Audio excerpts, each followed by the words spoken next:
बिस्मिल्लाहिर्रहमानिर्रहीम। अस्सलाम वालेकुम। रेगुलर कीमा तो आपने बहुत बार बनाया होगा, इस बार थोड़ा अलग करके बनाइए। बहुत ही मज़ेदार टेस्टी कीमा, गलावटी कीमा बना रहे हैं। दावत के लिए बेहतरीन परफेक्ट रेसिपी है। जल्दी से चैनल सब्सक्राइब कीजिए। चलते हैं रेसिपी की तरफ।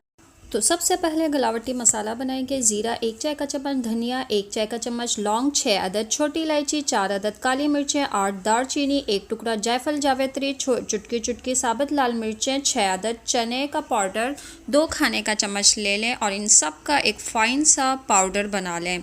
यह हमारा पाउडर तैयार हो चुका है। अब हमने यहाँ पे आधा किलो कीमा लिया है, हाथ का कुटा हुआ। इसमें ये स्पेशल गलावटी मसाला डाल देंगे।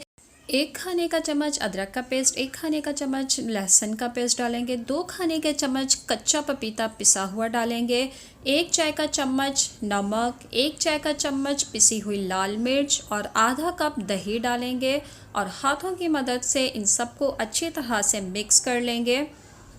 तो मिक्स करने के बाद अब कोयला रखेंगे और तेल डाल के इसको 2 घंटे के लिए मैरिनेट के लिए रख देंगे। तो ये मैरिनेट हो चुका है।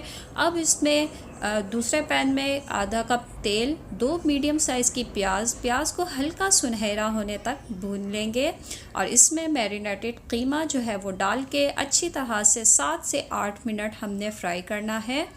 जब कीमा अपना पानी छोड़ेगा तो इसको ढक के हल्की आंच पे 20 से 25 मिनट के लिए रख दें। ये हमारा गलावटी कीमा तैयार हो चुका है। खाने में बहुत ही टेस्टी और अलग फ्लेवर का है। गार्निश कीजिए लच्छादार प्याज ऊपर डालिए, कटा हुआ लेमन, हरी मिर्चें गार्निश कीजिए और मेहमानों के सामने वाह वाह कर